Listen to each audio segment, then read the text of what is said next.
pas fini.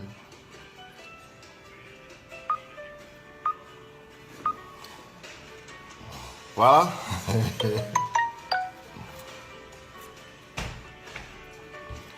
Shalom, shalom. Soyez bénis, nous sommes dans la présence du Seigneur. Un petit retard, petit problème technique. Je ne sais pas si vous me percevez, si vous êtes là, soyez bénis. Dans le nom puissant de Jésus-Christ, que la grâce soit avec vous. Ah, ok, je vois, vous êtes connectés. Que la grâce soit vraiment avec vous. Que Dieu nous bénisse.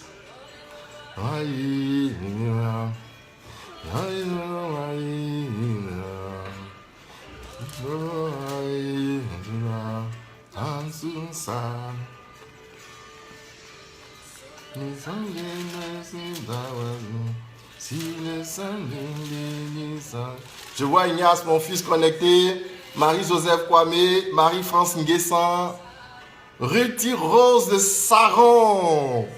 Pasteur Ruthie Rose de Saron, ma fille, tu es bénie d'entre les femmes prédicatrices de la Côte d'Ivoire. Tu es bénie, bénie, bénie, bénie, ma fille. Tu es bénie, Dieu te bénira encore.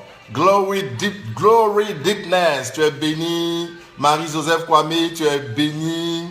Yves Patricia, tu es bénie. Ignace Alognon, mon fils, tu es béni depuis New Jersey. Sois béni, que la grâce. Reine Ekpale Deepness, tu es béni, tu es béni, tu es béni. Tu es béni, tu es béni. José Baté, Laetitia Faveur Deepness Doigt, tu es béni. Sois béni, soyez béni, que la grâce soit avec vous. Je suis très heureux pour ce moment merveilleux de la présence de Dieu. Je crois que Dieu fera. Krejera Ndri est connecté, sois béni depuis Abidjan, sois béni. Waouh! Hervé Guetteur est là, Constance Salomon Bessie. Les puissants serviteurs de Dieu sont là. Les fils du royaume, les filles du royaume sont là. Maman Assamala en bord, sois béni. Tu es béni, béni, béni, béni, béni, béni. Méga big blessing à tout le monde. Waouh, waouh, waouh. Nela Delo, je t'attendais. Ma fille, tu es bénie, bénie, bénie. Marie-Élisée Kwame, tu es bénie. Waouh. Alric Sorel, tu es béni, béni, béni. Oh, le bâtisseur infatigable de Dieu, Chantal Kwaku, soyez bénis. La grâce de Dieu est vraiment avec nous. Et nous croyons que Dieu fera encore de grandes choses en ce jour merveilleux qui est un jour vraiment de bénédiction. Alors nous allons tout de suite prier le Seigneur pendant que Nel Olivia est connectée et que Shekinah de l'Éternel du côté de France se connecte et que Kwasi Bekanti Stéphanie aussi est connectée. Prions le Seigneur. Seigneur notre Dieu, nous te bénissons, nous te rendons grâce pour ce moment merveilleux. Fais de nous des instruments de ta gloire pour ce moment merveilleux. Nous voulons réclamer, Seigneur, de toi que tu apportes aujourd'hui une marque de transformation, une touche de transformation dans notre vie. Nous croyons que tu l'as déjà fait dans le nom de Yeshua HaMashiach. Nous avons prié. Amen, amen, amen. Soyez bénis. Voilà, vous êtes à votre émission La profondeur du Réma. Aujourd'hui, nous commençons un nouveau séminaire qui sera intitulé Bethel. Nous allons aller de fond en comble pour parler de Bethel dans la profondeur de la connaissance, de la révélation des choses de Dieu. Nous allons explorer Bethel, Bethel, Bethel. Voilà. Alors donc je voudrais qu'on s'appuie sur deux textes de base. Le premier texte de base sera tiré de Genèse chapitre 28. On va le lire et puis après on lira un autre texte. Le premier texte, Genèse 28, à partir du verset 10. La Bible dit ceci. La Bible dit, Jacob partit de Beersheba et s'en alla à Haran.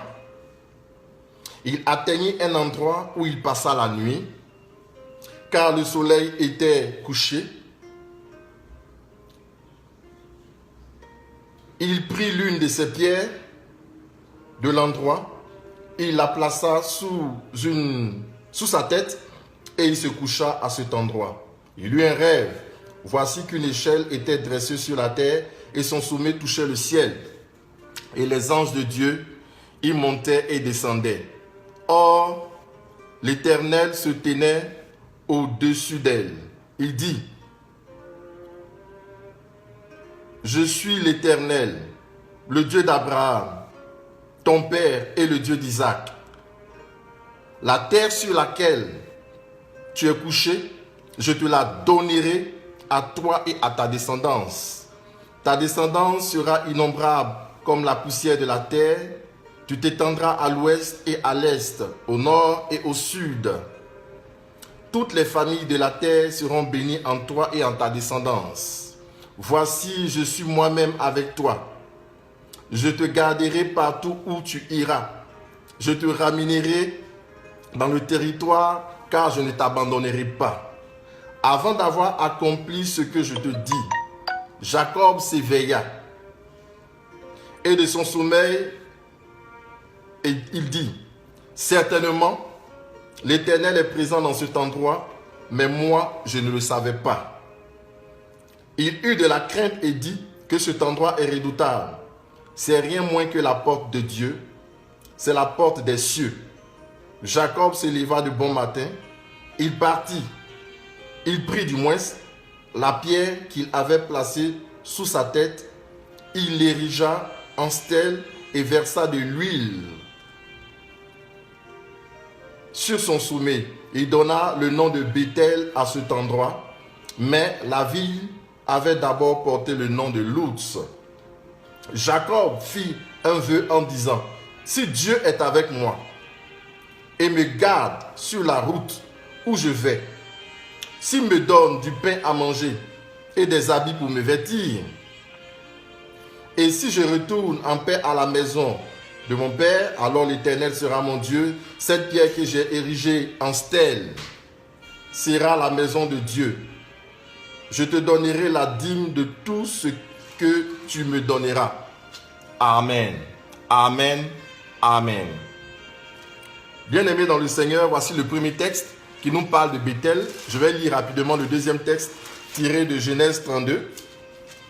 Genèse 32 à partir du verset 25 jusqu'au verset 32. Lisons cette parole. La parole dit ceci. Jacob resta seul. Alors, un homme se battit avec lui jusqu'au lever de l'aurore. Voyant qu'il ne pouvait le vaincre, il le frappa à l'articulation de la hanche. Et l'articulation de la hanche de Jacob se démit pendant qu'il se battait avec lui. L'homme dit, laisse-moi partir car l'aurore s'élève. Jacob répondit, je ne te laisserai point partir sans que tu ne me bénisses. L'homme lui dit, quel est ton nom? Il répondit, Jacob. L'homme reprit, Jacob ne sera plus ton nom. Jacob ne sera plus ton nom.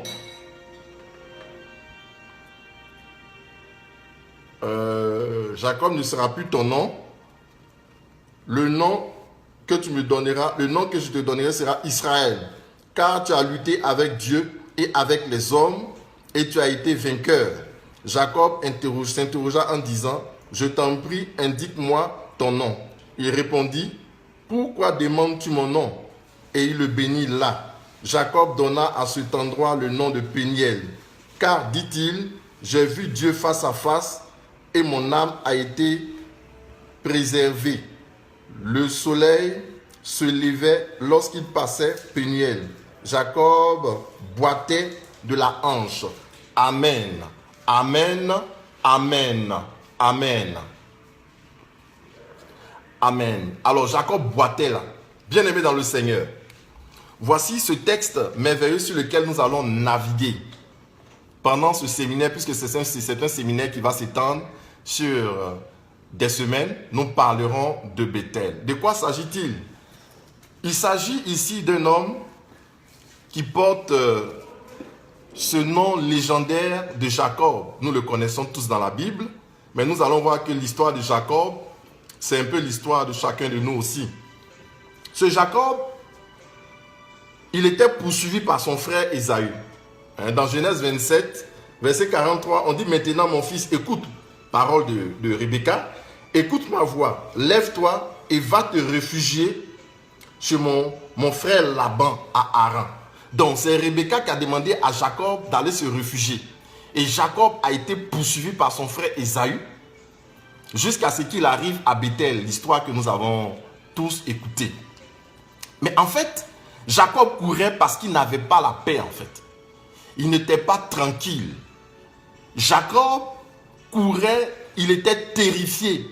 Il y a Ésaü qui était dans son dos. Et Jacob était en train de chercher du repos. Il cherchait de la paix. Il cherchait la paix pour son âme. Il cherchait la tranquillité, il cherchait la quiétude. Vous savez, ces choses n'ont pas de prix à un certain niveau. On a beau faire ce qu'on a fait dans la vie, avoir ce qu'on a eu dans la vie, être ce qu'on a pu être. Si on n'a pas la paix, c'est compliqué. Alors Jacob courait après cette paix-là. Il courait après cette tranquillité, cette quiétude, parce que Ésaü courait après lui. Mais regardons un peu les deux personnages de Jacob et d'Ésaü. Nous allons voir que dans ce texte, on présente Jacob, on présente Ésaü, mais en fait, ce sont des figures. Qui est Ésaü et qui est Jacob? Si nous regardons bien dans la parole de Dieu, nous allons voir que Jacob était l'aîné. Et du moins, Ésaü était l'aîné, Jacob était le cadet. Voilà, excusez-moi. Ésaü était l'aîné et Jacob était le cadet. Ici, Jacob, on le voit comme l'homme naturel qui va apprendre à rencontrer Dieu. Et Ésaü, il faut le voir ici comme celui qui imite Satan, qui imite le diable, qui est le fils du diable. Et la preuve, on va le voir dans la suite. Vous allez voir que ce qui s'est passé exactement avec Ésaü, c'est ce qui s'est passé exactement avec Lucifer. Puisque dans la création, dans l'ordre de la création, lorsque Dieu était en train de créer, l'homme a été créé et a été fait le 6e jour. Mais avant que l'homme ne soit créé et fait, Dieu avait déjà créé les anges. Lucifer était déjà là.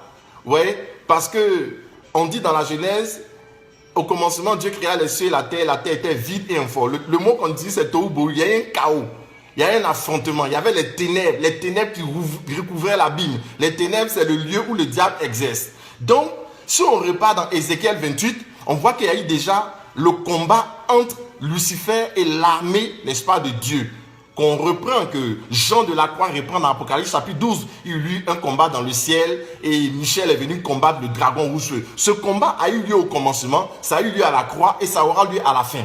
Parce que le diable s'était déjà rébellé, ayant voulu se rébeller contre Dieu pour faire son coup d'état contre Dieu. Dans Ézéchiel 28, on peut bien le voir, on parle du chérubin protecteur aux ailes déployées, on parle de Lucifer, qui a voulu, n'est-ce pas, s'élever au-dessus de Dieu et il a été précipité avec le tiers des étoiles.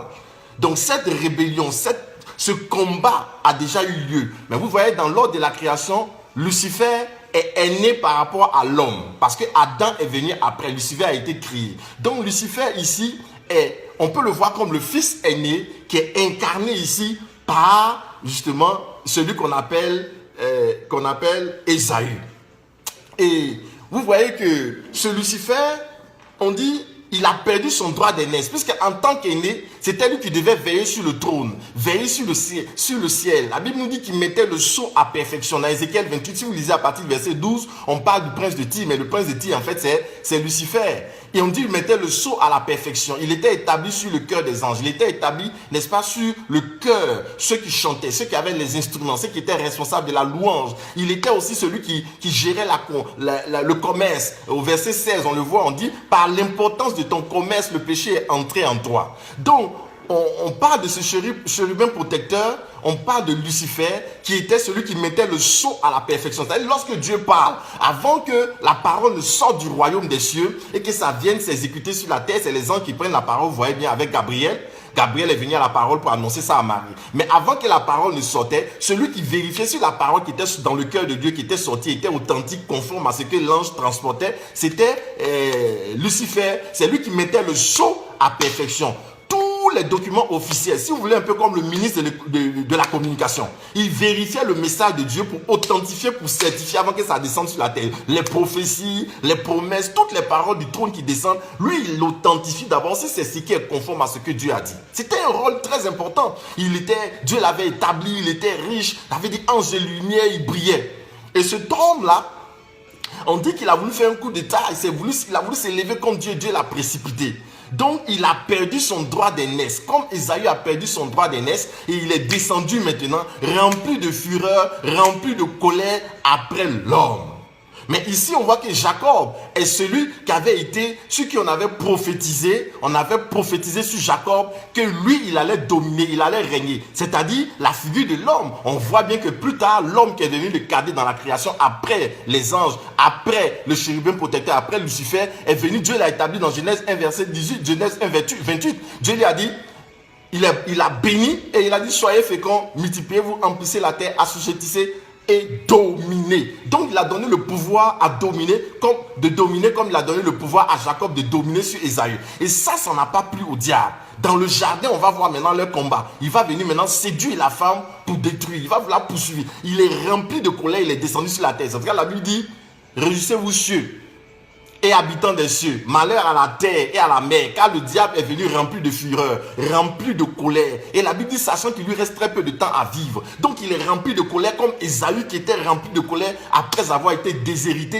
après avoir perdu sa bénédiction. Alors vous savez que le paradis, c'est une affaire de bénédiction, de malédiction. Dieu dit quoi?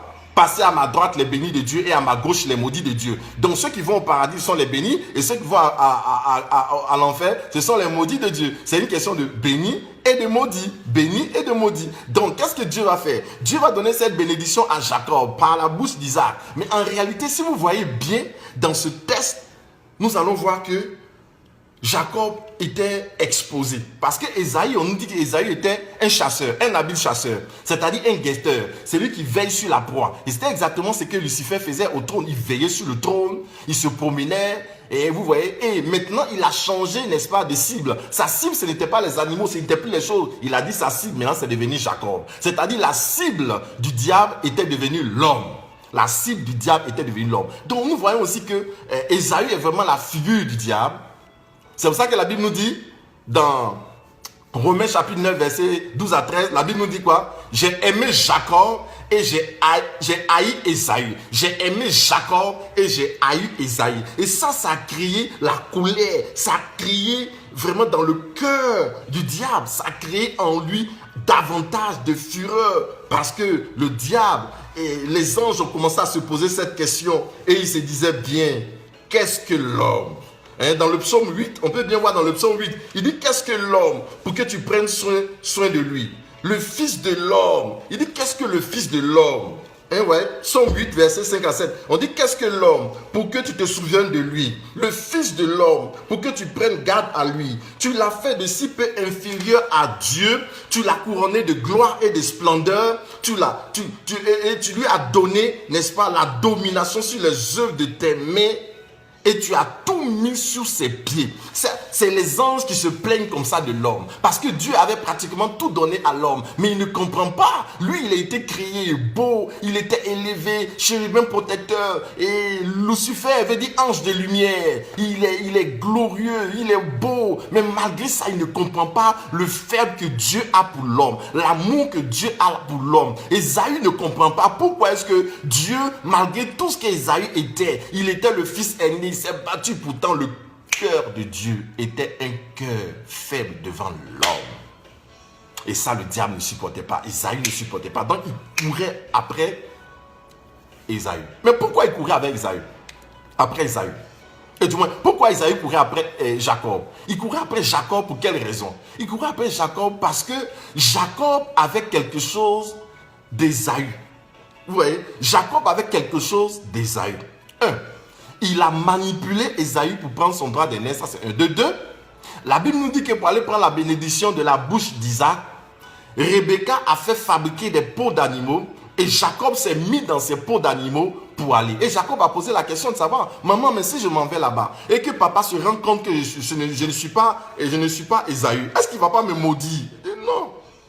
Que la malédiction tombe sur moi-même. Alors quand il est parti, le père a touché les mains, et il a écouté la voix. Il dit la voix de Jacob. Mais les mains sont les mains d'Ésaü. Et il a béni. Il a béni. Et Jacob est parti. Mais regardez, c'est une bénédiction qui s'est faite, qu'il a obtenue dans la peau d'Ésaü. J'ai dit Ésaü représente ici le diable. Il est le fils du diable.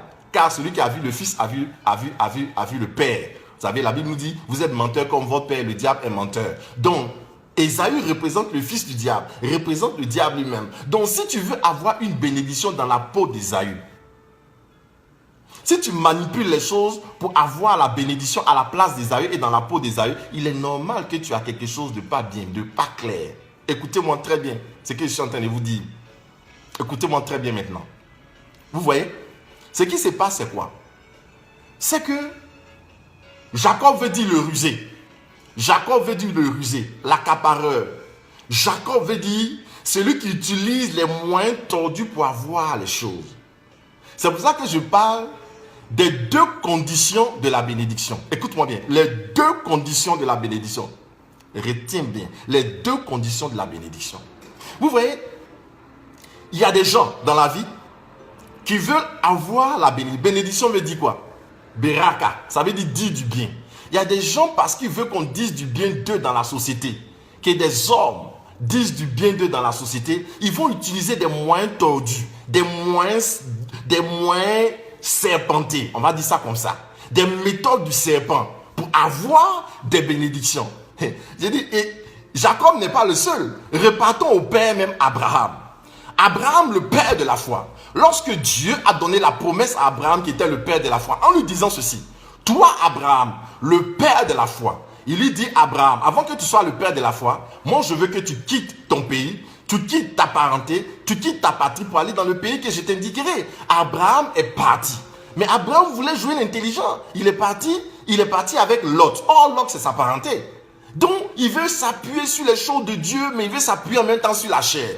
Parce que le mot Lot veut dire voile. Et qu'est-ce que le voile? Le voile, c'est notre chair. Alors, Abraham est parti, mais il voulait s'appuyer sur la chair.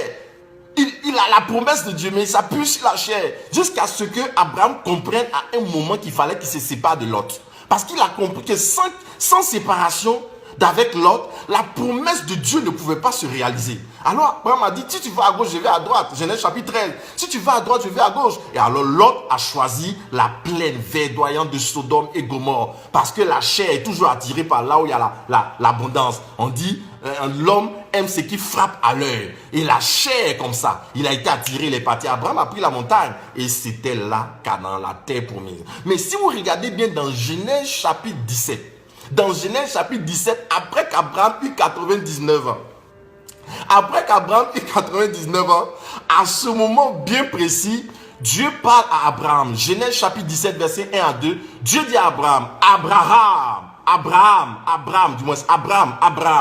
sois intègre et marche devant ma face. Aïe, aïe. Quand j'ai lu ce passage, j'étais un peu bouleversé. Je ne comprends pas. C'est quand même le père de la foi, non? Et puis Dieu lui dit dans Genèse chapitre 17, verset 1 à 2, Dieu lui dit, Abraham, sois intègre et marche devant moi, devant ma face, sois intègre. Ça veut dire qu'Abraham n'était pas intègre depuis là. Il n'était pas intègre. Or, quand Abraham avait été appelé par Dieu, il avait 75 ans. Jusqu'à 99 ans.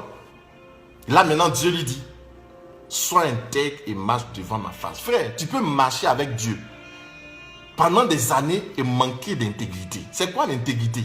L'intégrité, c'est la fermeté dans la vérité. Quand quelqu'un est intègre, ça veut dire qu'il est ferme dans la vérité. Ce qu'il dit, il fait. Ce qu'il fait, il dit. C'est ça l'intégrité. La droiture du cœur dans la vérité. Abraham, ça lui manquait parce qu'Abraham était quelqu'un de très fluctuant. Le problème d'Abraham, c'était ceci. Abraham a dit ceci. Comme je m'en vais, Dieu a dit il veut me bénir. C'est vrai que Dieu a dit il veut me bénir. Mais je ne sais pas comment ça va se passer. Alors Abraham a dit, je veux m'aider. C'est pour cela qu'Abraham dans Genèse chapitre 20, Abraham dans Genèse chapitre 20 est parti. Et Abraham est allé, il allait présenter Sarai comme sa soeur. Il dit c'est ma soeur. Il dit c'est ma soeur. Pourquoi? Parce que il voulait avoir des faveurs d'Abimelech. Et il a dit c'est ma soeur. Le roi a pris la femme comme il sait que c'est un prophète, Dieu allait parler au roi pour dire, donne la femme de l'homme de Dieu. Donne la femme de l'homme de Dieu. C'est un prophète. Il priera pour toi, il ne t'arrivera rien de pire. Et tu vivras. Si tu t'amuses, tu vas mourir. Abraham savait la faveur que Dieu avait pour lui, la grâce que Dieu avait sur sa vie. Donc il a placé sa femme, Sarah, en faisant croire que c'est sa soeur, et il a récupéré les biens. Il a déjà fait ça. Et une fois même, il est venu avec Agar. C'est comme ça qu'il a récupéré Agar, l'esclave, et beaucoup de biens. Donc Abraham marchait avec Dieu, mais sa bénédiction n'était pas pure. Dieu dit, quitte tout, alors je te bénirai. Mais Abraham n'avait pas tout quitté. Il n'avait pas encore quitté la chair, il n'avait pas encore quitté les choses des ténèbres. C'est pour ça, dans Genèse chapitre 17, Dieu lui dit, mange devant ma face et sois intègre, Abraham. Sois intègre. Et Dieu dit, maintenant, je conclue une alliance avec toi. Ton nom change. D'ailleurs même, ton nom Abraham, là, ce qui fait que tu es bandit, tu fais des choses comme ça. Je change. Ton affaire de père éminent, là, c'est fini. Je te brise, je t'appelle Abraham. Pour que tu sois le père d'une multitude. Bon, Sarah, il s'appelle maintenant Sarah. Et c'est comme ça que Dieu a changé le nom d'Abraham. Il lui a donné une nouvelle alliance. Parce qu'Abraham avait des choses. Dieu lui reprochait des choses. Abraham avait des deals un peu bizarres qu'il faisait. Comme Jacob. Dieu veut le bénir, mais sa bénédiction est un peu bizarre. Parce qu'il va se mettre dans la peau d'Ésaü. Mais écoute-moi bien, Jésus a dit, le diable vient, mais il n'a rien à moi. Le diable, le fils de ce monde vient, mais il n'a rien à moi. Parce que, écoute-moi, si le diable a quelque chose que tu as pris, comme on dit, son crédit, ça ne reste pas à l'étranger. Si tu as pris quelque chose du diable, il va te suivre partout. Écoutez-moi bien. Les choses, les attitudes, les caractères, la vie du diable, ces genres de choses, les biens du diable, ces choses-là, si tu prends ça, il va te suivre. C'est comme une puce, c'est comme un marqueur. On appelle ça les mouchards. Les policiers appellent ça les mouchards. C'est des puces qu'on met par exemple sur des voitures pour suivre les gens. Généralement, on fait ça, la police fait ça. Quand on veut suivre quelqu'un, on met par exemple un mouchard sur sa voiture. Et puis maintenant, quand la personne se déplace, ça trace des ondes. Et on suit la personne, on peut filer les gens. Le diable, là, quand tu lui prends quelque chose, ce que tu prends au diable, n'est-ce pas? Si tu lui prends des choses, il va te suivre. Il va te suivre. Le diable va te suivre. Il va te suivre dans ce que tu vas prendre. Jusqu'à ce que tu lui rendes ce que tu lui as pris. Tant que tu ne lui as pas rendu ce que tu lui as pris, le diable va toujours te suivre. Même si tu as l'impression d'être béni, même si tu as l'impression d'être béni, écoute-moi bien, ce n'est pas une vraie bénédiction parce que la condition dans laquelle tu accueilles la première bénédiction n'est pas ce que Dieu veut. Alors, tu vas lutter. Tu vas lutter parce que ce que Dieu veut n'est pas véritablement ce que tu es encore en train de vivre. Et Abraham avait ce problème, n'est-ce pas? Et alors, on voit aussi que Isaac a eu la même situation parce que Isaac a menti que Rebecca aussi était sa sœur. La même chose. Abraham a fait ça. Isaac a fait ça. Jacob vient aussi et Jacob veut dire le rusé. Sa femme a fabriqué des peaux, la peau d'Ésaü pour se mettre dans la peau d'Ésaü pour recevoir quelque chose. Quelquefois, nous nous mettons dans la peau du diable pour recevoir des choses aussi. Regarde comment tu as eu ton entreprise. Dans quelle peau tu t'es mise pour avoir ça? Mais tu appelles ça la bénédiction? Non, ce n'est pas ça la bénédiction de Dieu. Ça, c'est la bénédiction des hommes. Les gens disent du bien de toi par rapport à ce que tu as eu. Regarde comment tu es arrivé peut-être au pouvoir même. Regarde comment tu as eu ta maison. Regarde comment tu as eu ton travail. Tu as fabriqué des choses. Toi-même, tu sais que ta bénédiction n'est pas pure. Tu célèbres, tu rends gloire à Dieu, mais tu sais que la chose, la base n'est pas pure. Le fond de ton affaire, là, c'est pas pur. Dieu, il veut te donner ça, mais il veut que tu sois dans des conditions pures pour avoir. C'est quelle bénédiction on reçoit et puis il y a chagrin dedans. La Bible dit, c'est la bénédiction de l'Éternel qui enrichit et ne se fait suivre d'aucun chagrin. Proverbe 10, verset 22. La bénédiction de l'Éternel, c'est elle qui enrichit et ne se fait suivre d'aucun chagrin. Bon, c'est quelle bénédiction tu as reçue maintenant? Esaü te poursuit. Tu n'as pas la paix. Il y a des gens qui ont des voitures, qui ont des comptes en banque, qui ont tout ça. Ils n'ont pas la paix, je me rappelle. Un homme est venu me voir pour dire, frère, moi, j'escroque les gens sur les réseaux, les nets et tout ça là. Et ils prennent d'argent parce que j'ai fait des pactes. Et mon pacte que j'ai fait, quand il parle à quelqu'un, il me suit, il va, il met son code et puis il retire l'argent, il me donne. Mais l'argent que j'ai, je dois dépenser la nuit. Avant que le matin ne se lève, le jour ne se lève, je dois dépenser. Et cet homme, il devait dépenser, il a eu 20 millions, il dépense ça la nuit jusqu'au matin. Et tout ce qu'il achète bien là, il doit faire cadeau, il ne doit pas mettre son nom dessus. Regardez une forme d'esclavage comme ça. Les gens disent du bien de lui parce qu'il a beaucoup d'argent, il distribue l'argent. Et on lui a donné une période au bout de laquelle il va mourir. Une période au bout de laquelle il va mourir. Donc, cet homme, il avait un problème. Parce que, vraiment, il avait quelque chose. Tout le monde lui disait du bien. Dites bien de lui. Il part dans les quartiers, il a des voitures, il a ceci. On dit le voir circuler dans une voiture, mais c'est même pas pour lui donner. Et ce monsieur était venu me voir pour me dire, frère, si tu ne pries pas pour moi qu'il soit délivré, il est mourir. Parce que c'est un frère qu'il avait reçu, un homme de Dieu, et puis il a dit, ah moi, ça me dépasse. Hein. Ah, vieux père, il t'a envoyé ce cas-là, tu as prié pour lui. Et puis il l'a envoyé. Et quand il est venu, j'ai prié, Dieu me dit, il n'y a plus rien à faire. Il n'y avait plus rien à faire. Et cet homme m'a supplié, il m'a dit, homme de Dieu, moi je peux faire de toi l'homme de Dieu le plus riche en ce monde de la Côte d'Ivoire. Parce que tous les jours, pendant au moins 6 mois, moi je peux venir te donner tel montant, tel montant, tel montant, tel montant. Mais il faut m'appliquer qu'il soit libéré. Dieu dit non, il n'y a plus rien à faire. Il a vendu son âme. Il a fait un pacte et c'était déjà arrêté. Il a dit, on va prier, on va jeûner. On a jeûné 3 jours et Dieu m'a dit non, il n'y a plus rien à faire. Il est trop avancé. Où il est arrivé, c'est déjà fini. C'est déjà un cadavre qui est là, mais il est debout. Il n'y a plus rien à faire. Il a vendu son âme. Il a fait un pacte de sang trop avancé, trop grave. Il avait même fait des sacrifices. Je ne vais pas parler de ça. Mais il a fait des sacrifices. C'était trop avancé. Et malheureusement, cet homme, effectivement, est mort 3 à 4 jours après. Et ce sont les gens, les taximètres là, qui ont pris tous ces taxis. Pourquoi? À cause de quoi? Parce qu'on ne veut pas laisser Dieu nous bénir. La bénédiction de Dieu n'est pas suivie de chagrin. Ce n'est pas suivi de chagrin. Quand Dieu veut te bénir là, oh, tu auras la paix du cœur. C'est quelle bénédiction? On t'a donné, maintenant on te poursuit, tu cours, Esaïe veut te tuer. Ça veut dire qu'il y a quelque chose d'Esaïe que tu as pris. Le diable te réclame parce que tu as quelque chose. Tu as pris quelque chose qui lui appartient. C'est pour ça que tout ce que tu as, tu n'as pas la paix. Tant que tu ne lui donnes pas ce qui lui appartient, il va te poursuivre. Tu n'auras pas la paix. Frère, Jacob court. Il court. Comprends pas? Jusqu'à ce que Jacob arrive quelque part. Vous voyez? La preuve. Jacob maintenant dans Genèse 32, on l'a vu. Quand l'ange, il a vu l'ange, il a dit bénis-moi. Tant que tu ne me bénis pas, je ne te laisse pas partir. Pourquoi? C'est là maintenant la vraie bénédiction. Mais Isaac l'avait déjà béni. Maintenant, pourquoi il demande à l'ange de le bénir? Il dit, si tu ne me bénis pas, je ne te laisse pas partir. Il sait maintenant qu'il faut chercher la vraie bénédiction de Dieu. Beaucoup de personnes sont là. Aller faire des sacrifices, des pactes, des choses. Non, tu n'as pas besoin de ça. Si Dieu veut te bénir, il te bénira. Tout ce que tu es en train de faire, c'est pas ça. Hein? La bénédiction de l'Éternel, c'est elle qui enrichit. Elle ne se fait suivre d'aucun chagrin. Écoute, la meilleure façon de devenir riche pour les chrétiens, c'est chercher à être béni. Si tu es béni, tu seras riche. La bénédiction, quand elle vient sur toi, là, elle va créer la richesse. Elle va créer la puissance, la domination, le règne. Tu n'as pas besoin de tout ça. Courir pour aller faire des pactes. Tu es là, tu cherches les moyens. Non, tu n'as pas besoin. La parole de Dieu vient pour nous bénir. Dieu nous donnera la grâce, on enseignera sur les chemins bibliques de la bénédiction. Pour que les chrétiens comprennent. Beaucoup de personnes vendent leur âme.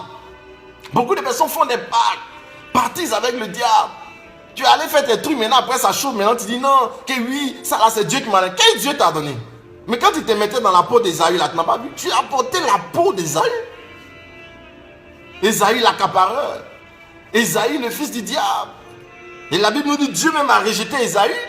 J'ai aimé Jacob, j'ai haï Esaïe. Comment la personne que Dieu a haï, tu te mets dans sa peau? Souvent on se met dans la peau des gens, sans foi ni loi, pour obtenir des choses. Mais il nous faut la vraie bénédiction. C'est pour cela que je déclare dans la vie d'une personne, Dieu changera ta bénédiction. Il purifiera ta bénédiction. Il te donnera d'arriver à la vraie bénédiction de Dieu. Tu auras ce que Dieu a prévu que tu aies. Tu t'élèveras, tu domineras, tu régneras sur la terre. Toi, tu assujettiras. Toi, tu te multiplieras. Toi, tu seras fécond. Mais tu dois passer par un prix que tu dois payer. Je te montrerai tout à l'heure le prix que tu dois payer pour arriver là. Frère, Jacob Jacob, maintenant on dit il va aller à Péniel. À Péniel, Péniel veut dire la face de Dieu. Pourquoi Jacob veut chercher la face de Dieu? Parce que Jacob n'avait pas cherché la face de Dieu. Regardez lui-même, il a dit ça. Dans Genèse 28, qu'est-ce qu'il a dit? Il a dit, si Dieu me protège, si Dieu me donne des vêtements, Dieu me donne du pain, Dieu me protège, me ramène au pays de mon père, Dieu sera mon Dieu. S'il dit Dieu sera mon Dieu, c'est que Dieu n'était pas encore son Dieu. Jacob, c'est un bandit. Il voulait marcher à les promesses d'Abraham, les promesses d'Isaac, mais Dieu n'était pas encore son Dieu. C'est pour ça qu'il a dit, dans le verset, regardez, Genèse 28, il a dit, au verset 20, là, il dit, si Dieu est avec moi et me garde sur la route où je vais, s'il me donne du pain à manger et des habits pour me vêtir, et si je retourne en paix dans la maison de mon père, alors l'Éternel sera mon Dieu. Il dit, alors l'Éternel sera mon Dieu. Ça veut dire que l'Éternel n'était pas encore son Dieu. Mais déjà, Isaac l'avait déjà béni dans Genèse 27. Mais on est dans Genèse 28, il dit, alors l'Éternel sera mon Dieu. Ouais. Il y a des gens qui n'ont même pas encore accepté Dieu. Ils n'ont même pas encore accepté Dieu comme leur Dieu. Ils n'ont pas accepté le Dieu d'Abraham, d'Isaac comme leur Dieu. Mais ils recherchent la bénédiction qui vient de Dieu. Cherche le Dieu qui donne la bénédiction. Et puis ensuite, il va te donner sa bénédiction. La richesse va venir et ça sera sans chagrin. C'est Dieu, sa bénédiction, la richesse et on a la paix. Mais il cherche la bénédiction de Dieu sans Dieu. Dans mon travail, dans mon mariage, dans mon ceci, dans mon cela, mais sans Dieu. Ils s'en foutent de Dieu. Tout ce qui les intéresse, c'est promotion. Ils font comme les 9 lépreux. Ils sont venus, ils étaient 10. Il y a un seul qui a été reconnaissant sur les 10. Les 9 qui restaient là. Les 9 sont partis. Jésus dit, hey, ne s'est-il trouvé que cet étranger pour venir rendre gloire à Dieu? Mais où sont les 9? N'avaient-ils pas tous été purifiés? Comment se fait-il qu'un seul revient vers moi? Combien de personnes reviennent vers le Seigneur après avoir reçu les miracles? Beaucoup vont à l'église pour prier pour avoir mari, travail, avoir promotion, l'argent, diplôme, ceci, cela. Dès qu'on t'a donné, c'est fini. Il a oublié le chemin de l'église. Il a oublié Dieu. Il a oublié. Il vient, il te voit, mais il ne te salue pas. Et mais on dit quoi? Mon fils, ma fille, il ne te voit plus à la prière. C'est quoi? On dit quoi? Et vraiment, le travail là, il n'a plus le temps. Tes émissions là, avant, il écoutait, maintenant, il ne peut plus le temps. Dieu dit, ok. Toi, c'est pas toi. Quand tu luttais ici là, tu avais le temps pour écouter. Maintenant que Dieu t'a béni, tu n'as plus le temps pour écouter tes émissions là. Tes émissions, attends, il t'attend devant. Vous voyez comment les gens travaillent. Comment les gens fonctionnent avec Dieu. Allons à Bethel. C'est pour ça qu'il dit allons à Bethel. Tu vas comprendre ce que je suis en train de dire. Oh, bien aimé. On dit Jacob est arrivé. Quand Jacob est arrivé au verset 10, j'ai bien aimé le verset 10 de Genèse chapitre 28. On dit Jacob partit de Beersheba. Beersheba, c'est le lieu du serment. Le lieu du serment. Abraham avait donné des 7 brebis. On a donné 7 brebis pour faire une alliance là à Beersheba. Il a quitté le lieu de l'alliance. Il y a des gens qui vont loin de leur lieu d'alliance pour aller dans les ténèbres. Et la Bible nous dit qu'il atteignait un endroit où il passa la nuit car le soleil était couché. Bien aimé, on dit le soleil était couché. Maintenant dites-moi, est-ce que c'est le soleil qui est couché? Est-ce que depuis quand vous avez vu que le soleil se couche? Le soleil ne se couche pas normalement. C'est la terre qui tourne sur elle-même. Sinon le soleil ne se couche pas. Le soleil est fixe. Le soleil ne bouge pas. On a vu en science que le soleil ne bouge pas en réalité. Le soleil ne bouge pas. En vérité, le soleil ne bouge pas. Mais c'est la terre qui tourne sur elle-même qui présente toutes ses faces au soleil. Donc ça donne l'impression que quand tu as une position de la terre, comme la terre tourne, quand tu arrives au côté opposé, tu as l'impression qu'il fait noir chez toi. Parce que simplement, tu as donné d'eau au soleil. C'est pour ça qu'il fait noir dans ta vie. Le soleil là, c'est le symbole de Dieu. Dieu est le soleil de justice. Frère, il est le même hier, aujourd'hui, et il est le même éternellement. Dieu ne change pas. La Bible dit il n'y a point d'ombre de variation en lui. Jacques chapitre 1, verset 17. On dit tout don excellent, tout don parfait, tout cadeau excellent vient de Dieu le Père des Lumières. En lui, il n'y a pas de changement ni d'ombre de variation. Dieu ne change pas. C'est lui le soleil de justice. Malachie chapitre 3. Verset 18 et suivant, il est le soleil de Jésus qui répand dans ses rayons la guérison. Le soleil ne bouge pas, le soleil est fixe. En réalité, c'est la terre qui tourne. Or, l'homme est la terre. Nous sommes terre, tu es poussière, nous sommes faits de terre. Frère, c'est toi qui es instable dans ta vie. C'est toi qui bouge. C'est toi qui présente certaines facettes de ta vie à Dieu. La facette que tu exposes à Dieu, c'est cette facette-là que Dieu éclairera. Si tu présentes tes finances à Dieu, Dieu éclairera tes finances. Si tu présentes ton mariage à Dieu, Dieu éclairera ton mariage. Si tu présentes ton travail à Dieu, Dieu éclairera ton travail. Si tu présentes ton âme, ton esprit, Dieu éclairera. L'aspect de ta vie que tu présentes à Dieu, c'est cet aspect-là que Dieu éclaire. Très peu de personnes présentent leur âme à Dieu pour que Dieu éclaire. Leur pensée pour que Dieu éclaire leur pensée, l'esprit. Beaucoup de personnes présentent certains aspects qui ont attrait au matériel. Tu tournes comme la terre, tourne comme une toupie. Dieu t'attend. Il veut que tu t'exposes à lui, totalement. Frère, la face que tu auras cachée sera dans les ténèbres. La Bible dit Jacob est arrivé dans cet endroit et il faisait nuit. Beaucoup de personnes sont dans la nuit de leur destinée. Parce que le soleil de justice n'éclaire pas leur vie. Frère, tu peux passer par la nuit, mais fais tout pour entrer dans le matin du Seigneur. Laisse-toi éclairer par le Seigneur. Alléluia. Jacob était arrivé, c'était les ténèbres sur sa vie. Il était poursuivi par Ésaü. Ésaü en voulait à sa vie. Ésaü voulait le détruire. Il avait peur, il était terrifié. Beaucoup de personnes ont peur, sont terrifiées comme ça. Parce que tu n'as pas de couverture, tu n'es pas sous l'autorité de Dieu, tu t'es pas mis sous l'autorité de Dieu. Le diable t'en veut. Parce que tu as pris les choses du diable, tu cours. Son orgueil, tu as ça. Son mensonge, tu as ça. Toutes ces choses du diable, tu as pris ça. Et puis tu cours. Le diable dit, mais tu es à moi. Tu as pris les choses qui m'appartiennent, tu vas aller où? Si tu veux cours, va à l'église, rentre à l'église, c'est pas aller à l'église. Va à l'église. Mais tant que tu as les choses qui appartiennent au diable, il va te réclamer ça. Va où tu veux. Jusqu'à ce que dans Genèse 33, Jacob a vu, il dit, Ésaü, pardon, accepte de moi ce présent. Je prends, c'est comme ça, il s'est débarrassé, il a donné des choses à Ésaü. Tant qu'il ne sait pas comme ça, il va se prosterner devant Ésaü. Il va le regarder comme il regarde la face de son Dieu. Parce qu'Ésaü était comme son Dieu. Maintenant, Jacob, quand il a fini de donner au diable ce qui lui appartenait, il a fini de donner à Ésaü ce qui lui appartenait là. Il a dit maintenant, j'ai cherché pour Dieu. C'est ça, il est parti. Il a dit, bon, j'ai donné pour Dieu là. Frère, il cherche à donner pour Dieu. Il cherche à rencontrer Dieu. Il a cherché ça.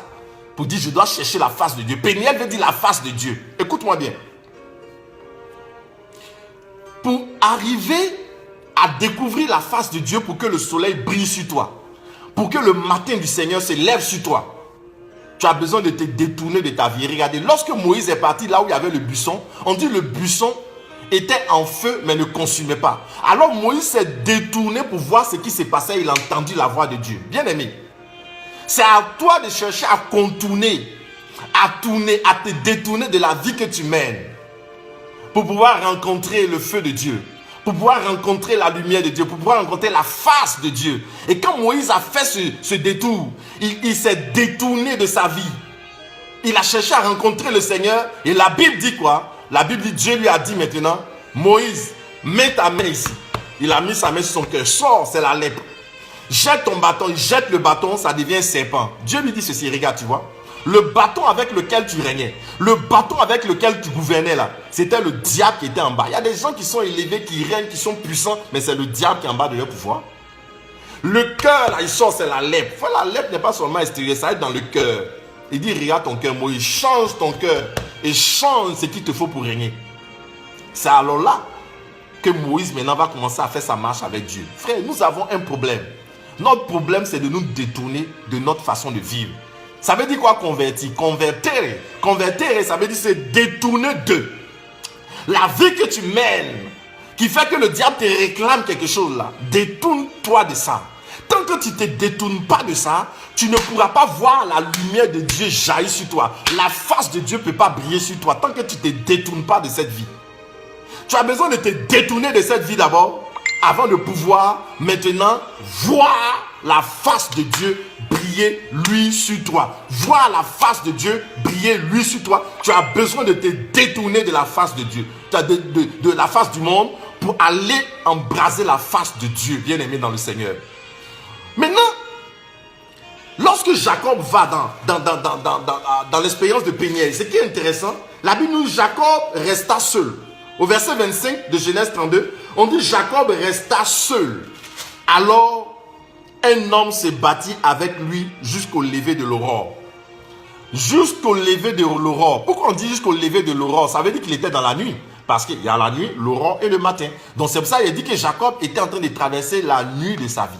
Il était en train de traverser les ténèbres de sa vie. Or, j'avais dit que le jour est un tabernacle. La nuit, l'aurore et le matin. La nuit, c'est le parvis.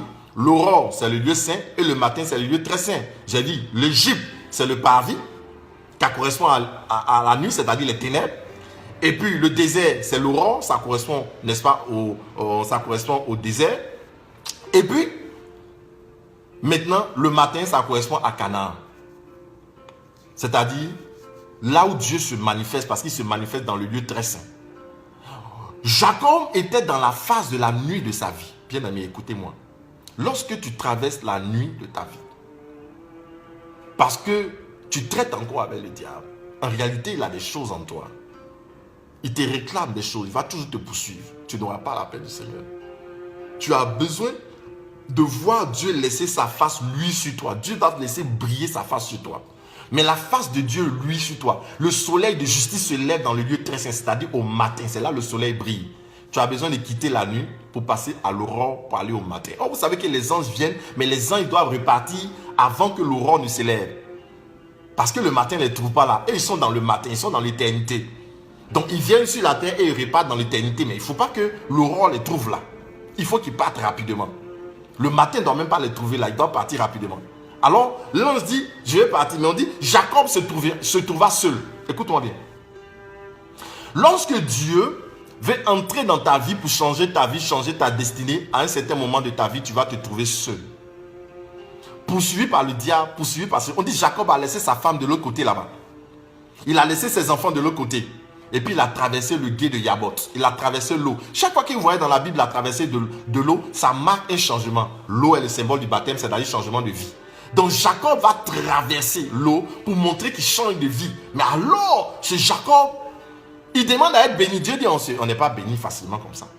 Comment tu vas être béni facilement comme ça? L'un dit, il ne peut pas te bénir. Tu t'appelles Jacob. On doit changer ton nom pour t'appeler Israël avant de te bénir. Je vais vous expliquer.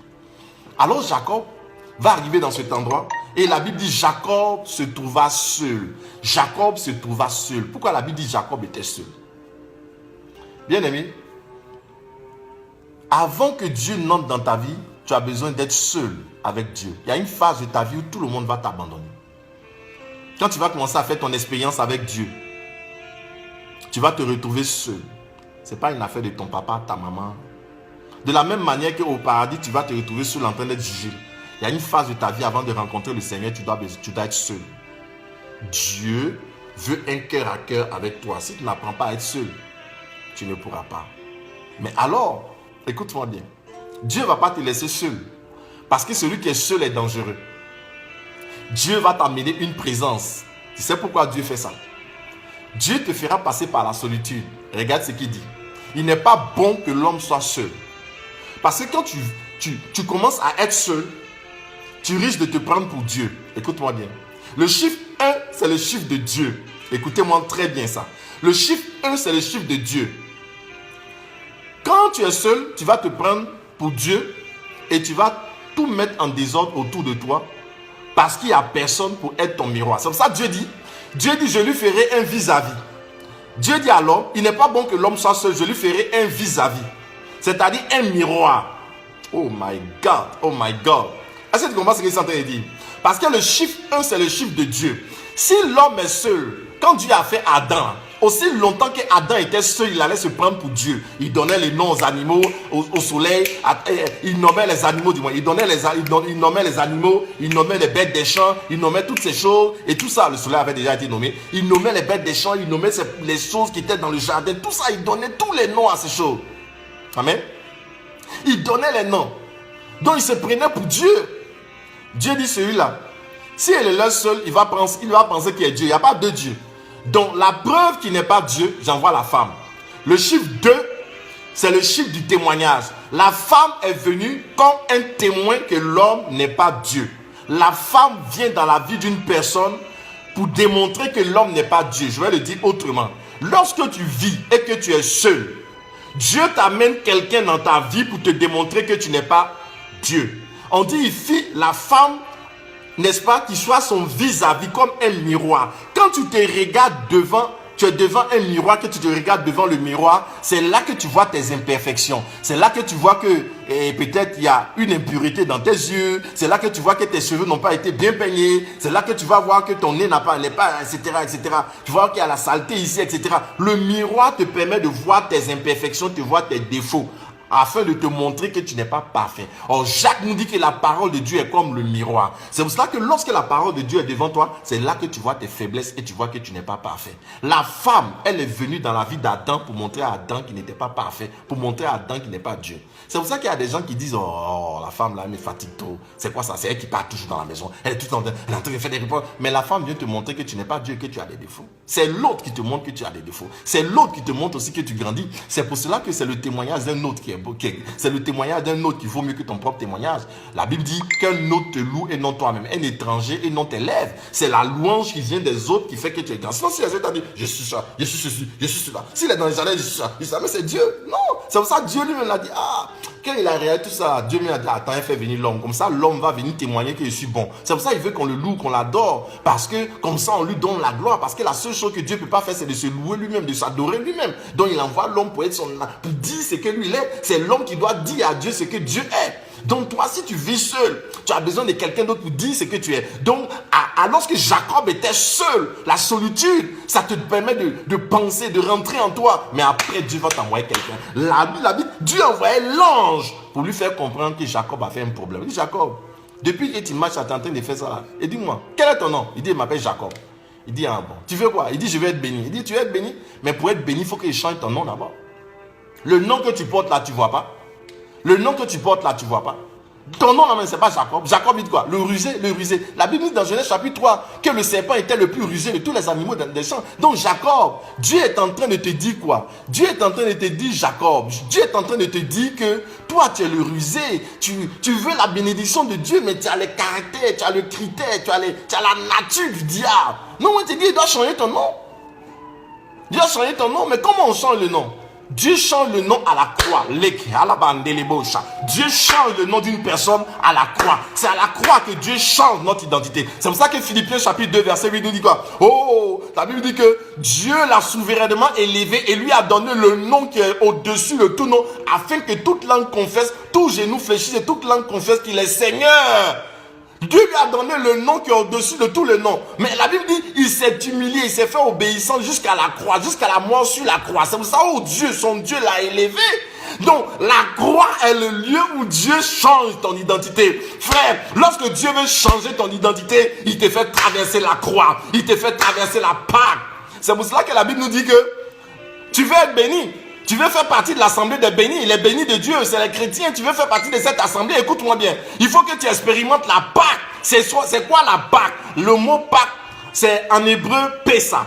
Pessa veut dire quoi? Passage. Le mot Pâque veut dire quoi?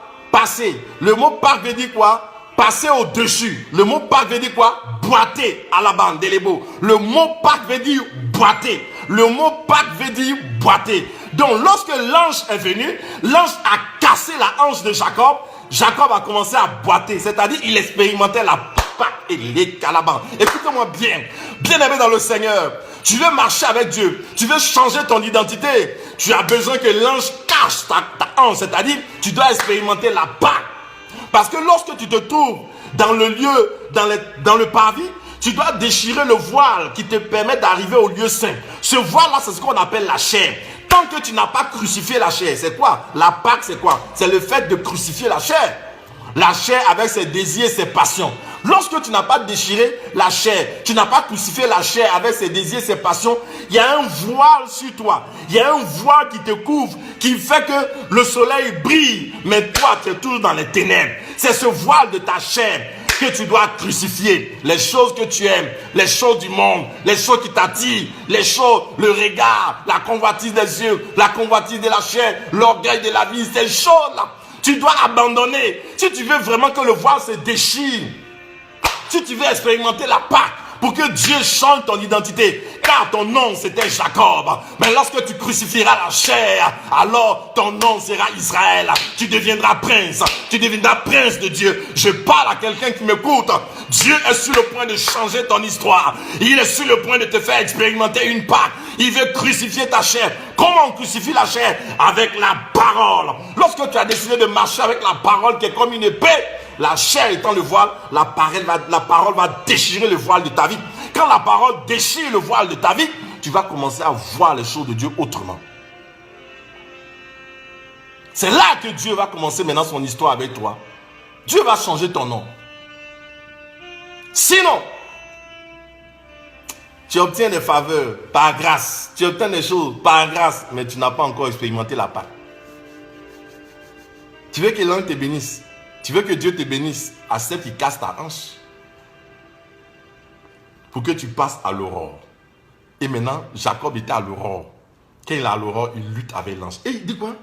Il dit, pourquoi il était béni? Parce que tu as lutté avec les hommes et tu as lutté avec Dieu. Tu as lutté avec les hommes et tu as lutté avec Dieu. Qu'est-ce que ça veut dire? Les hommes représentent la chair, Dieu représente l'esprit.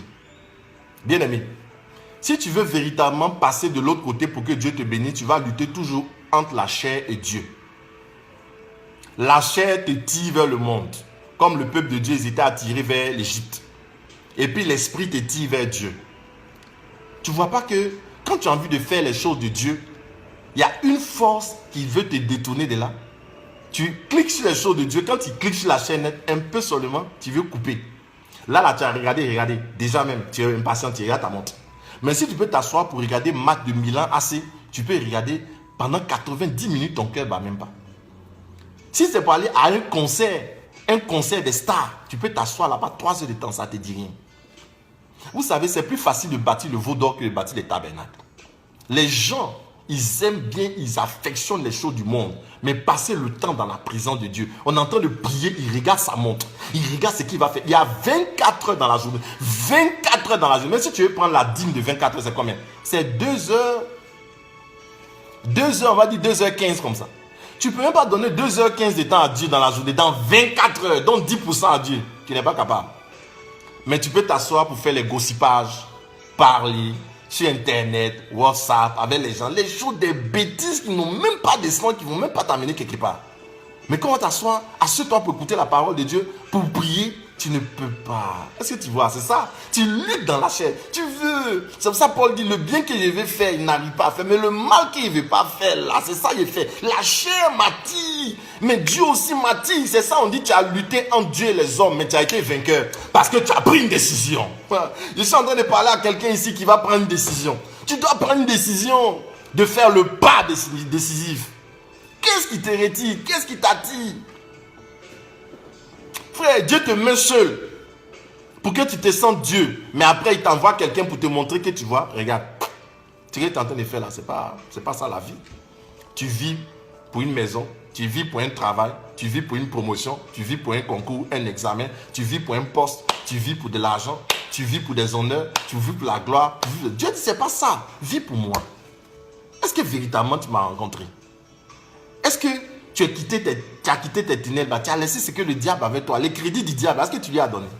Ce qu'il a en toi, est-ce que tu lui as donné? Dis Satan, viens prendre ta chose. Ce qu'il y avait de toi, et puis il n'y a plus pour avoir les richesses, il n'y a plus pour avoir ma position. Peut-être même c'est prostitution que tu as fait pour avoir ça. Peut-être, je ne sais pas, tu as volé, tu as fait de faux chèques, tu as fait de fausses signatures, tu as volé l'argent des gens, tu as fait pour aller, puis tu as des maisons, tu dis, oh, Dieu m'a béni. Quel Dieu t'a béni? C'est pas qu'on appelle Dieu t'a béni. Les hommes disent du bien de toi, mais c'est pas Dieu qui t'a béni. Ta bénédiction doit être pure et sans chagrin. Frère, je suis en train de te parler aujourd'hui. Parce que nous allons entrer dans ce séminaire. Dans un séminaire de puissance, tu vas comprendre beaucoup de choses. Frère, le soir est en train de s'étendre sur la vie de beaucoup de personnes, même qui sont à l'église. Tu es devenu chrétien, mais le diable te réclame trop de choses. Tu veux percer comme Israël, mais tu ne veux pas payer le prix pour devenir Israël. Jacob en a cassé sa hanche pour qu'il devienne Israël. Tu veux faire partie de l'assemblée des princes. Mais quel est le prix que tu payes? Est-ce que tu as boité pour le Seigneur? Est-ce que tu as boité? Est-ce qu'on t'a déboîté la hanche? Est-ce qu'on a cassé ta hanche? Est-ce que tu as saigné? Tu as expérimenté la Pâque? Est-ce que le glaive t'a été porté? Pour aller voir la face de Dieu. Parce que Péniel veut dire la face de Dieu.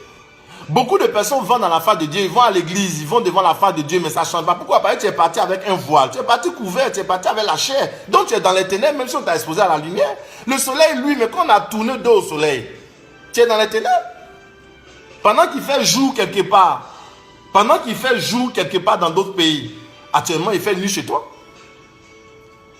Pendant qu'il fait encore jour, je ne sais pas, peut-être dans l'état de Illinois, quelque part là-bas à Bruxelles, il fait soir. Déjà, sont 20 heures passées, 21 heures, mais il fait jour quelque part encore ici. Ça dépend de quel facteur. Qu'est-ce que tu as exposé à Dieu?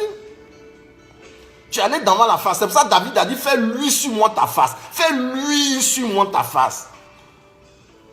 C'est dans la face de Dieu, dans la présence de Dieu que tu vas sortir transformé. Quand Moïse allait sur la montagne, il est revenu, on ne pouvait pas regarder son visage parce que dans la présence de Dieu.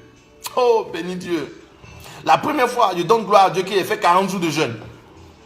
Quand je suis parti dans la présence de Dieu et je suis sorti ce premier jour, c'est ce premier jour, ma première prédication, j'étais en Côte d'Ivoire, il prêchait en anglais. Dieu est venu m'enseigner l'anglais, il prêché mon message en anglais, clair, propre. Je ne comprenais pas anglais. J'ai prêché en anglais. La face, j'étais habillé en tout blanc. Quand je suis sorti, les gens me touchaient, ça tombait comme ça. Pa. Pourquoi? Parce que la face, la présence de Dieu dégage quelque chose. Frère, les gens ne veulent pas payer le prix de leur consécration. C'est pour ça que la Bible dit, ne touchez pas à mes oins. Vous savez, quand un homme de Dieu est oint, il arrive à un niveau, il y a des prix il a payé. Il ne faut pas parler sur sa bouche. Il ne faut pas prendre ta bouche et parler sur lui. Et il y a Jacob, il y a tous les bêtises, les bandits, le banditisme, il a fait. Là. Regardez comment Dieu a fait maintenant, qu'il a transformé son nom en Israël. Et puis maintenant, Dieu dit, j'ai aimé Jacob, j'ai haï Isaïe. Ça, c'est le mystère de Dieu. Il y a des gens, Dieu a décidé d'aimer. Il ne faut pas commencer à parler contre eux. Mais tant que Jacob avait quelque chose d'Isaïe en lui, on dit, Isaïe le poursuit, c'est normal. Il n'a pas la paix, c'est normal. Mais quand il a cédé tout ça, il est devenu Israël. Vraiment, il est devenu le peuple que Dieu a aimé. Dieu l'a favorisé, Dieu l'a élevé. Dieu a fait que Judas soit sorti de lui. Et que Jésus soit le lion de la tribu de Judas, sorti de Léa, femme de Jacob, sorti donc de la semence de Jacob. Frère, il y a une destinée en toi. Il y a quelque chose en toi. Mais tu dois quitter le soir de ta vie. Tu dois quitter les ténèbres de ta vie pour entrer dans l'aurore. Accepte de payer le prix. Accepte de boiter. Même si tu dois boiter. Si ça doit changer ta démarche. Si ça doit te ralentir. Mais paye le prix. Passe à une autre dimension. Tu ne peux pas sauter, on ne saute pas. Dans le royaume, là, on ne saute pas l'Égypte pour arriver à Canaan. Comment toi, tu es en Égypte, tu es esclave, tu sautes le désert, piou, tout. Et puis tu commences à manger le lait et le miel. Non, fais pas comme ça. En Dieu. Non, tu fais les étapes. On ne triche pas. Avec Dieu, c'est escalier ou bien c'est échelle. Ce n'est pas ascenseur. Beaucoup viennent à Dieu et veulent l'ascenseur. Mais attends, tu veux l'ascension? Mais quand Jésus a connu l'ascension, il a pris l'ascenseur par l'eau ciel là. Il est passé par la Pâque d'abord. C'est la croix d'abord avant l'ascenseur, avant l'ascension. Comment tu ne veux pas la Pâque? Tu ne veux pas le passage, tu ne veux pas boiter, tu ne veux pas saigner, ton cœur ne saigne pas, rien, on ne te touche pas, tu n'as pas épreuve. Beaucoup viennent et puis ils chantent d'église. Oh, le pasteur n'est pas puissant, le prêtre n'est pas puissant, l'homme de Dieu n'est pas puissant. Oh, je suis venu ici, je n'ai pas vu la main de Dieu. C'est toi qui as un problème, ce n'est pas Dieu. Dieu n'a jamais de problème. Dieu est parfait. L'homme de Dieu qui parle, il parle de la part de Dieu, c'est la parole, tu acceptes, tu crois, tu es sauvé. Regardez là où Jésus a grandi, on dit il ne fit aucun miracle. Il ne fit aucun miracle parce que personne ne crut en lui. Tout ce que je suis en train de dire là, si vous ne croyez pas en moi, ça ne fait rien. Ça ne vous fait rien. Mais si vous croyez à cette parole, elle vous changera. Si vous croyez à cette parole, elle changera votre identité, elle changera votre vie, elle opérera des exploits. Cette parole vous bénira, cette parole vous enrichira, cette parole vous donnera la paix du cœur, frère.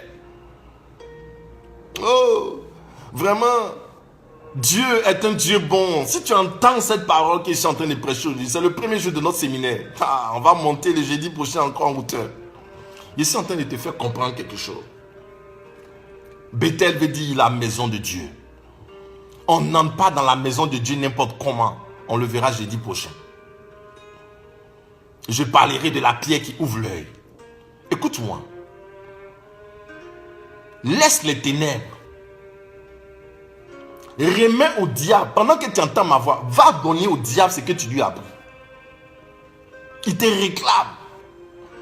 Tous les fétiches, tous les trucs que tu as appris, les gris-gris, tous les machins que tu as appris là, les méthodes bizarres que tu as appris pour venir t'enrichir, va donner ça au diable. Dieu peut te bénir sans ça. Il te dit la vérité.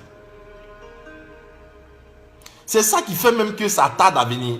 Parce que avant que Dieu ne te bénisse là, il va envoyer l'ange, il va casser ta hanche d'abord. Tout ce que tu as appris là, non, Dieu va te dépouiller de ça d'abord. On va te dépouiller. Tout ce qu'ils ont amassé en Égypte, là, on dit non, vous avez perdu tout ça au désert. On les dépouille au désert. Dieu a dit, hey, vous là, vous ne mangez pas une quantité élevée. Tout ce que vous mangez là, si vous mangez, vous dépassez la quantité, ça a sorti par vos narines. Ils perdaient tout. Par jour, ils mangeaient une quantité dans le désert. Dieu va te purifier. Toi, tu ne prends pas les choses de l'Égypte pour aller à Canaan. Non, pourquoi? Frère, ma soeur, tu veux que Dieu te bénisse véritablement. Tu dois sortir de tes ténèbres. Accepte de passer par la Pâque. Elle est douloureuse. Mais tu as des décisions à prendre. Il y a les principes bibliques pour être riche. Je vous enseignerai ces choses. Je vous enseignerai comment à partir de la Bible, on peut devenir riche. C'est notre héritage. On appelle ça comment? Bible là. Ancien Testament, Nouveau Testament. Dieu est le Dieu de l'or et de l'argent.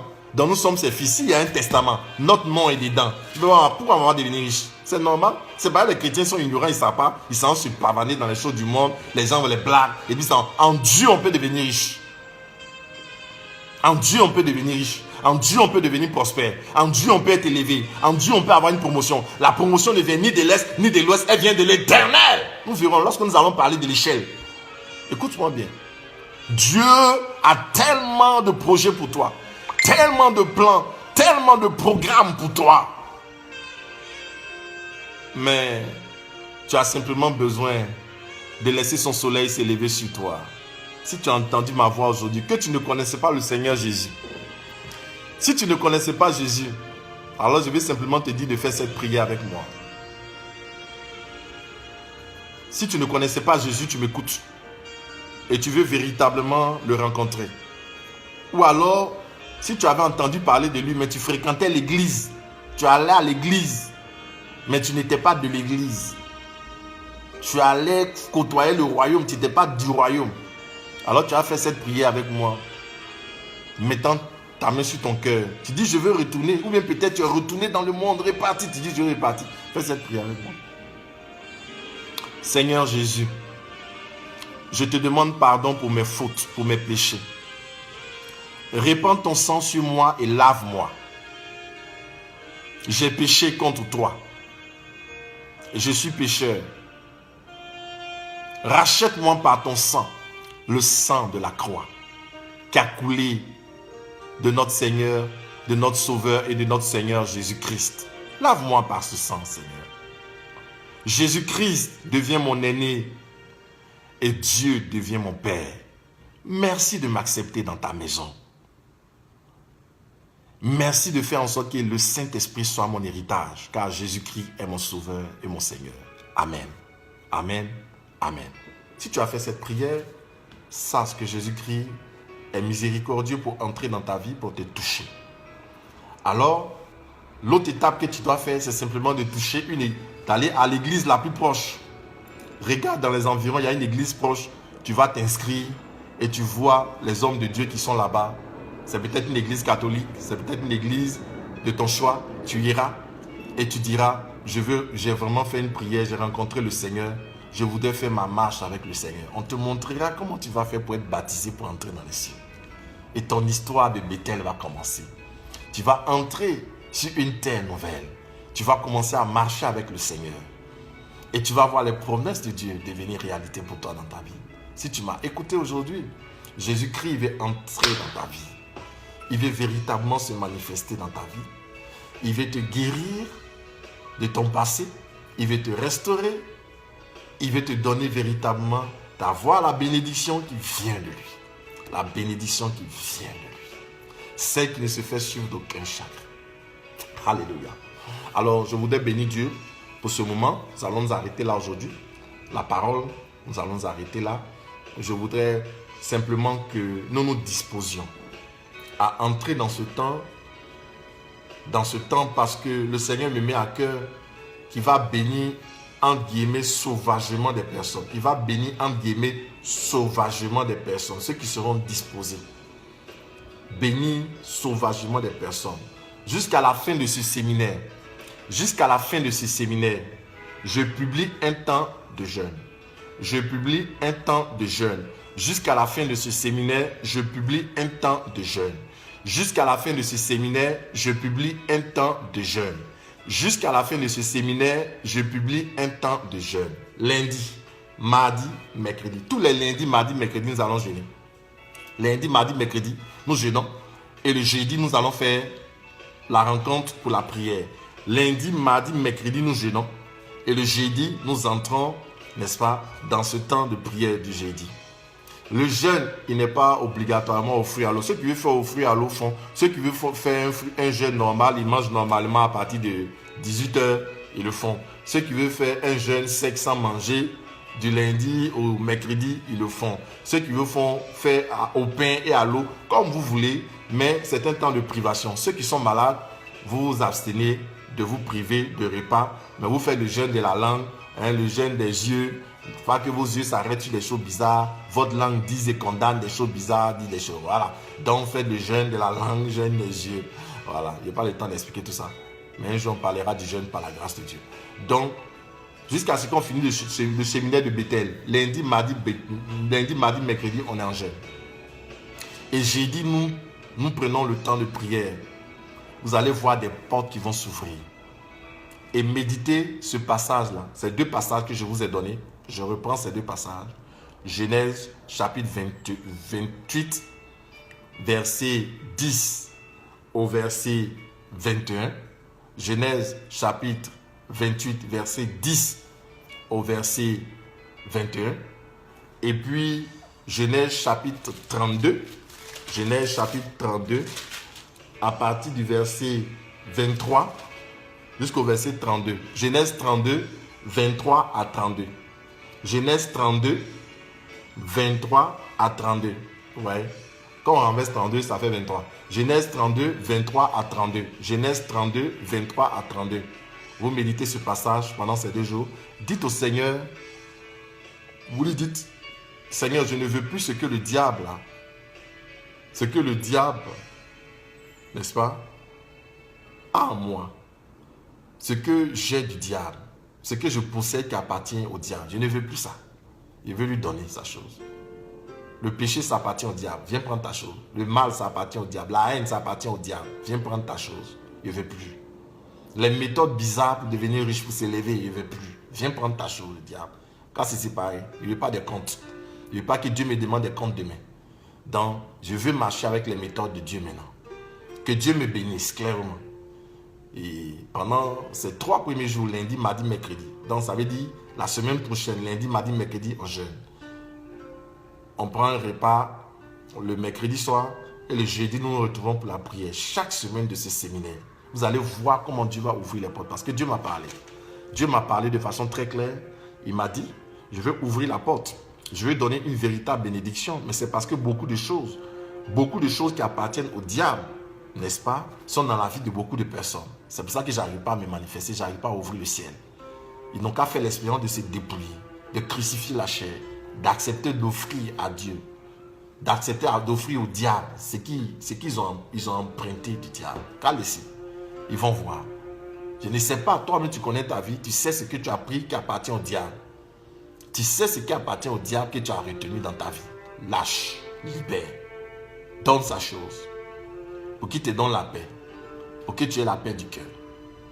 Quand tu vas le faire, jusqu'à la fin de ce séminaire, si tu es sincère, que tu crois, tu vas voir des portes vont commencer à s'ouvrir. Ça va te donner toi-même des portes les plus fermées, des choses pour lesquelles tu as prié des années, tu attendais, tu n'as pas vu. Tu vas voir la bénédiction de Dieu venir, paf, dans ta vie. Et puis te dire ces choses. Il y aura beaucoup de témoignages. Dieu m'a montré. Et si tu peux simplement écouter ce que je te dis, et faire ce que je te dis, tu verras la main de Dieu se manifester dans ta vie. Tu verras la puissance de Dieu se manifester dans ta vie. Tu verras la gloire de Dieu se manifester dans ta vie.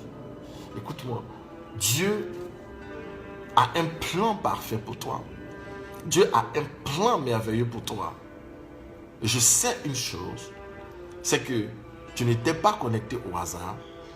Il veut simplement te donner d'expérimenter quelque chose de plus grand, de plus beau, de plus glorieux. Sa grâce est avec toi et il le fera certainement. Certainement, il le fera. Alléluia. Alléluia. Que mon Dieu vous bénisse. Que la grâce soit avec toi. Toi et ta famille.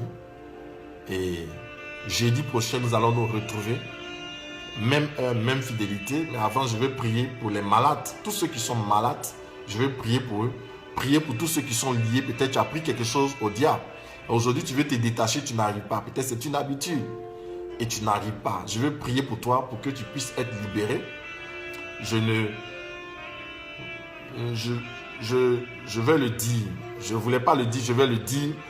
Je ne te demande pas de t'identifier, mais il y a des personnes, ce n'est pas une seule personne. Il y a des personnes qui m'écoutent, qui ont ce problème-là de dépendance sexuelle, c'est la masturbation. Tu n'arrives pas à te détacher de la masturbation. Écoute-moi bien. Tu es comme esclave de ça. Quand bien même tu ne veux pas, tu fais. Tu te masturbes. Tu n'arrives pas à te détacher. Tu as trouvé plaisir. Tu es attaché. Tu es addicté, comme on dit. Tu es accro à ça. Tu es dépendant de ça. Je veux prier que Dieu te libère. Parce que sans la puissance de Dieu, tu ne pourras pas être libéré. Je veux prier pour toi. Tu n'es pas obligé de dire c'est moi. Je veux prier pour toi. Je veux prier que Dieu te libère pendant que je vais prier. Le Seigneur va libérer sa puissance sur toi pour casser ce lien. C'est un lien, c'est devenu un lien. Il va te casser le lien, il va te libérer pour que tu puisses vivre sans cet esclavage. Je prie, Seigneur. Je libère au nom de Jésus cette personne. Par ta puissance, j'envoie les anges là où tu es. Maintenant pour casser cette chaîne. Pour te libérer de toute emprise. Je déclare que tu es libre dans le nom de Jésus. Cet esclavage est cassé dans le nom de Jésus. Je prie pour les personnes malades. Je prie, Seigneur, que ta main touche tous les malades. Là où ils sont, quelle que soit la maladie, quelle que soit la sévérité de la maladie, quelle que soit l'origine. Je prie que tu les libères dans le nom de Jésus, Yeshua HaMashiach. Merci, Seigneur, de les toucher, de manifester ta puissance dans leur vie. Merci. Je prie pour tous ceux qui sont sous emprise, influence démoniaque. Je prie que tu les libères dans le nom de Yeshua HaMashiach. Merci pour ta grâce. Merci pour ta faveur dans leur vie, dans le nom puissant de Yeshua HaMashiach. Que Dieu nous bénisse. Que la grâce soit avec nous. Et puis nous allons nous retrouver jeudi prochain à partir de 14h heure de New York, 14h heure de Montréal, Canada, 19h Côte d'Ivoire, Mali, Casablanca, Londres, 20h Paris, Rome, Bruxelles. Que la grâce de Dieu soit avec vous, l'amour du Père, la communion du Saint-Esprit, la grâce de notre Seigneur Jésus-Christ nous garde dans le nom puissant de Yeshua HaMashiach. Alors, Glory Deepness, je bénis Dieu. Merci Seigneur pour ce que tu es en train de faire pour ma fille. Glory Deepness, il y a un grand témoignage qui arrive pour toi, encore, qui arrive pour toi. J'ai vu le chiffre 2. J'ai demandé au Seigneur c'était quoi. Le Seigneur dit c'est un témoignage. Très bientôt tu vas rendre un grand témoignage de bouleversement, de percée. Un grand témoignage. Dieu est en train de le faire dans ta vie. Merci Seigneur pour ce que tu es en train de faire pour cette personne qui m'écoute aussi, qui a prié, qui a demandé au Seigneur, je veux libérer cet homme. C'est ta prière. Tu dis, je veux libérer cet homme parce que je l'ai maintenu captif. Ce n'est pas l'homme qui t'a maintenu captif, mais c'est toi qui l'as maintenu captif. Tu dis, je veux libérer cet homme parce que je sais que ce n'est pas normal. Et le Seigneur te dit aujourd'hui, libère-le. Parce que toi-même tu le sais, tu sais de quoi je parle. Libère-le. Libère-le. Dieu t'enverra celui qu'il te faut. Il le fera certainement. La grâce est avec toi. Que Dieu vous bénisse, je vous aime. Alors, nous serons à jeudi prochain. Même heure, même fidélité. Rappelons-nous, ne soyons plus Jacob, devenons Israël. Que Dieu nous bénisse.